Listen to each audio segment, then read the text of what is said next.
Ratos ir arī skaisti Momi Limuru rati, pilnīgi jauni.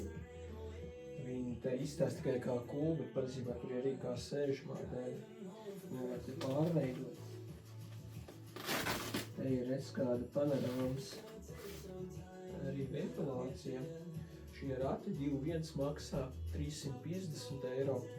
Ar autokrēsli kā 3.1, 390 eiro. Tikai AD ratos. Paskatieties, vai komplektā arī somu. Garā kapuci. Šeit ir mīksts iekšā matracītis.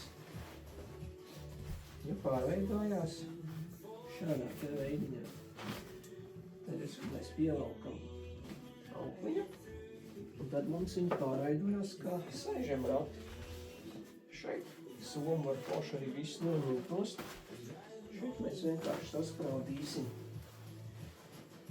saspraudīsim kopā šīs tiepiņas, tas tīk paredzēts, jau veidojās arī kā sēžam rati. Tad kā te var pat pierūt.